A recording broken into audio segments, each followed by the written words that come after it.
Niat liburan, dua gadis ini ditemukan sudah jadi tulang. Hai, apa kabar semua? Hari ini aku akan membahas kisah dua gadis cantik yang ditemukan sudah menjadi tulang belulang, tapi sampai sekarang polisi tuh nggak tahu apa penyebab kematian mereka. Nah lo, kok bisa sih? Yuk dibanding penasaran gimana kisahnya, tonton video ini sampai habis ya.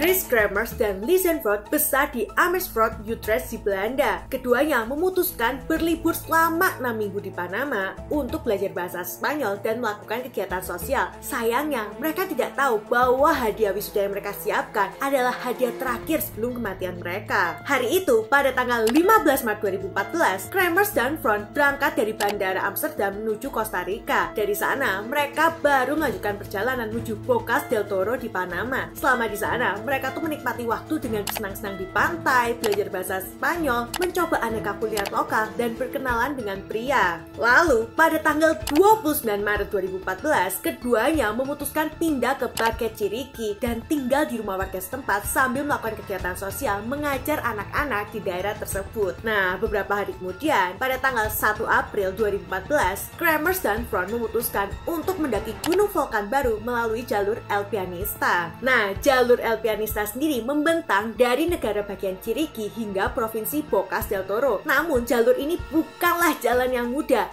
karena kontur jalanan mereka memiliki jalanan naik dan turun dan semakin berbahaya pada bulan April sampai Oktober ketika musim penghujan karena di luar jalan setapaknya tempat ini merupakan area yang terjal serta curam. Saat itu diketahui bahwa keduanya tiba di jalur setapak pada pukul 11 siang dengan membawa ransel yang berisikan HP, uang tunai, kamera digital, dan beberapa warga itu mengatakan bahwa dua gadis tersebut membawa turut serta anjing pemilik restoran Il Pianista. Anehnya, saat anjing tersebut sudah kembali ke restoran pada malam harinya, dua gadis tersebut tidak bersamanya. Nah, besoknya pada tanggal 2 April, Kremers dan Frost melewatkan janji bertemu dengan pemandu wisata, dan mereka juga diketahui tidak mengirimkan pesan kepada orang tua mereka, di mana setiap hari Kremers dan Frost ini selalu mengirimkan pesan ke orang tua mereka. Setelah tidak ada kabar selama beberapa hari, pada tanggal 6 April 2014, orang tua Kremers dan Frost memutuskan datang ke Panama bersama polisi dan anjing pelacak untuk mencari keberadaan putri mereka. Bahkan, orang tua Kremers dan Frost ini mengatakan akan memberikan hadiah sebanyak $30.000 apabila ada orang yang berhasil menemukan keberadaan putri mereka. Sayangnya, pencarian selama 10 hari yang dilakukan oleh detektif dan polisi tidak membuahkan hasil. Mereka tidak bisa menemukan jejak di mana Kremers dan Frost berada. Nah, 2 bulan kemudian, pada tanggal 14 Juni 2014,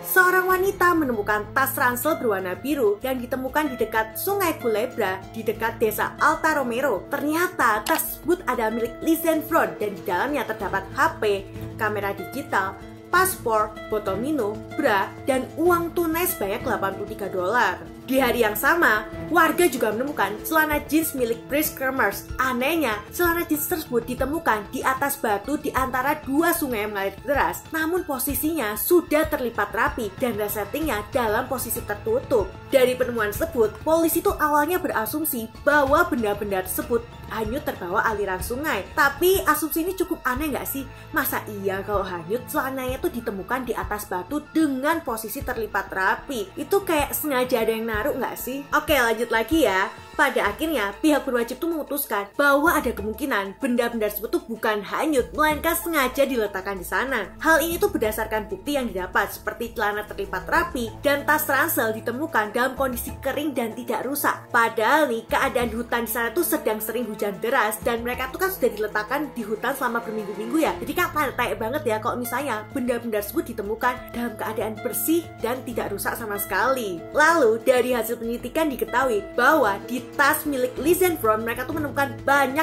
jejak sidik jari yang berbeda dan mereka tuh juga mencoba mencari tahu apa yang terjadi pada keduanya melalui isi ponsel dan juga kamera yang mereka bawa. Dari situ diketahui bahwa 6 jam setelah pendakian pada 1 April 2014, Kremers mencoba menelepon 122, nomor layanan darurat di Uni Eropa pada pukul 16.39. Selanjutnya, Frost juga mencoba menelepon 122 pada pukul 16.51.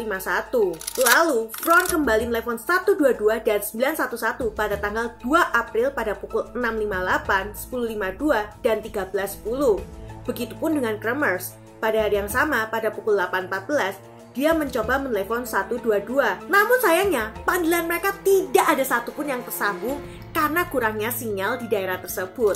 Selanjutnya, pada tanggal 3 April, HP Front itu dalam kondisi mati. Sedangkan hari itu pada pukul 9.32, Kremers tuh masih mencoba berusaha menghubungi 911. Setelah itu diketahui, hingga tanggal 11 April 2014, keduanya tuh berusaha terus menyalakan HP untuk mencari sinyal agar bisa menghubungi layanan darurat. Nah, sedangkan dalam kamera milik Front, polisi tuh menemukan 133 foto yang diambil sejak 1 April 2014. Di situ, polisi tuh menemukan bahwa mereka mengambil beberapa foto, melakukan selfie, dan pergi menuju jalan setapak di samping Continental Divide dan menuju hutan Balantara beberapa jam sebelum melakukan panggilan darurat. Anehnya, pada foto terakhir yang diambil pada tanggal 1 April 2014, polisi tuh menemukan ada 2 foto dengan kode 508. Foto pertama diambil 7 detik setelah foto 507 diambil, dan foto kedua diambil 50 detik setelah mereka melewati sungai. Sayangnya, pihak kepolisian Belanda itu nggak berhasil menemukan foto yang dihapus, yang mereka yakini bahwa foto tersebut sudah dihapus melalui sistem komputer. Setelah itu diketahui bahwa keduanya tidak pernah menggunakan kamera hingga 8 April 2014. Foto yang ditemukan pada tanggal 8 April ada 90 foto yang menggunakan flash dan diambil pada pukul 1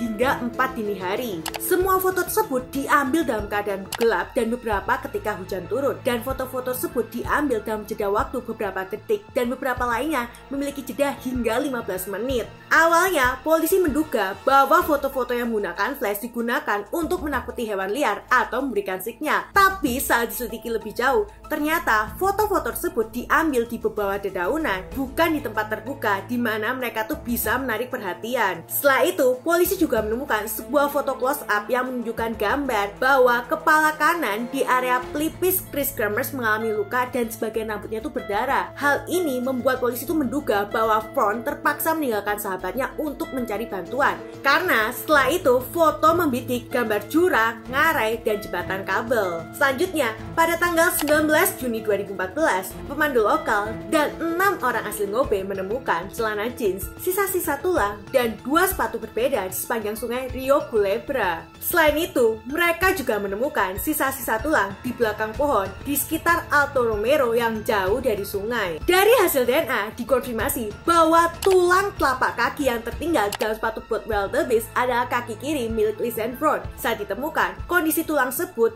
tidak memiliki bekas luka, baik robekan, tembakan, luka gigitan, atau cakar binatang. Selanjutnya, tim penyelidik juga berhasil menemukan 33 potongan tulang dan kulit Lisanne Front yang terpencar-pencar hingga 1 km di sepanjang sungai. Saat ditemukan, kondisi tulang tersebut dalam kondisi warna normal dan beberapa tulang memiliki bagian daging yang membusuk. Namun, saat tim penyelidik berhasil menemukan tulang Kremers, mereka tuh menemukan kondisi tulangnya itu dalam keadaan bersih, tidak busuk, dan memiliki warna putih yang seolah-olah sudah direndam dalam cairan pemutih. Sehingga ahli patologi forensik mengatakan bahwa ada kemungkinan tulang tersebut sudah dimanipulasi oleh seseorang. 4 bulan kemudian, pada bulan Oktober 2014, pejabat negara bagian Panama mengatakan bahwa yang dialami oleh Chris Kremers dan Lisanne Front bisa jadi adalah kasus penculikan atau pembunuhan. Namun, tim forensik itu tidak berhasil menemukan bukti pembunuhan atau penculikan. Sehingga pada Maret 2015, kasus kematian Lisanne Front dan Chris Kremers dianggap sebagai kasus kecelakaan karena keduanya memaksakan diri pergi ke medan liar di wilayah Continental Divide. Sayangnya, kesimpulan polisi ini banyak ditolak oleh banyak pihak karena mereka tuh merasa banyak hal yang janggal terjadi di TKP. Salah satu pendapat ini diungkapkan oleh Laura Allen pada artikelnya yang terbit pada tahun 2017. Laura mengatakan bahwa sejak tahun 2009 hingga 2017 ditemukan 24 turis dinyatakan hilang di tempat kejadian Chris Kremers dan Lisanne Front. Apabila mereka berhasil ditemukan, mereka semua dalam keadaan meninggal. Lalu, ada pihak lain yang menyatakan bahwa kepolisian Panama menangani kasus Chris Kremers dan Lisanne Front itu dengan keadaan buruk. Pihak polisi Panama diketahui bahwa mereka tidak menyimpan bukti dengan benar. Mereka juga tidak mengidentifikasi 30 DNA sidik jari yang ditemukan di tas milik Lisanne Front. Mereka juga mengabaikan bahwa ini adalah kasus pembunuhan, padahal tulang dan benda-benda ditemukan di lokasi berbeda. Nah, pengacara keluarga Kremers, Enrique Aroca mengatakan bahwa pihak penyidik itu tidak melakukan investigasi forensik di TKP. Mereka juga tidak berusaha mencari tengkorak atau tulang-tulang besar milik Chris Kremers atau Lee Zenfrod. Padahal jika ditemukan, tulang-tulang tersebut bisa berguna untuk mengetahui penyebab kematian mereka. Akibat hal itu, orang-orang itu mulai berasumsi bahwa penyelidik dan pemerintah Panama itu sengaja menutupi kasus ini karena warga asli mereka itu telah membunuh kedua gadis tersebut dan memakan mereka. Wah, melihat kasus ini, kita sebagai penonton ikut bingung ya, apa yang sebenarnya menimpa Chris Kremers dan Lee Zenfrod? Apa memang sebenarnya dua gadis tersebut memang meninggal akibat tersesat dan terjatuh? Mengingat jalur yang mereka pakai bukanlah jalur yang mudah. Selain naik turun, terjal dan curam, saat itu juga musim penghujan. Tapi yang anehnya ya, kok bisa ya tulang mereka tuh ditemukan di tempat berbeda? Kalau misalnya jatuh, mentok-mentok tuh mungkin beberapa bagian tuh hilang. Tapi ini kan bener-bener hilang, ditemukan di beberapa tempat. Lalu tulang tengkorak dan tulang-tulang besar mereka tuh hilang. Itu kan jadi tanda tanya ya. Anehnya lagi, selain menemukan kondisi celana Chris Kremers tuh dalam kondisi terlipat rapi, tas milik Lee Zenfrod tuh juga ditemukan dalam kondisi bersih dan gak kotor. Padahal kan lagi musim hujan ya. Ini tuh seolah-olah tasnya itu tuh sebelumnya udah diambil orang, lalu dibuang lagi supaya ditemukan orang lain. Apa mungkin ini jadi jawaban kenapa file foto 508 tuh hilang? Kok menurut kalian kira-kira dua gadis tersebut meninggal karena apa ya? Bener karena kecelakaan atau memang dibunuh oleh seseorang? Coba kasih tahu pendapat kalian di kolom komentar ya. Oh iya, aku mau ingetin nih, kok misalnya kalian tuh mau pergi ke tempat baru yang kalian tuh nggak paham medannya gimana, lebih baik itu pergi sama orang yang emang paham daerah tersebut. Hal ini tuh berguna untuk meminimalisirkan terjadinya tersesat ataupun kecelakaan. Nah, untuk hari ini sekian dulu ya cerita tentang kasus Panama Girl yang masih menjadi misteri hingga saat ini. Untuk kalian yang suka cerita true crime, mistis, atau misteri, jangan lupa like dan share video ini. Buat yang belum subscribe, jangan lupa untuk subscribe ya. Akhir kata, sampai jumpa di video selanjutnya. Bye-bye!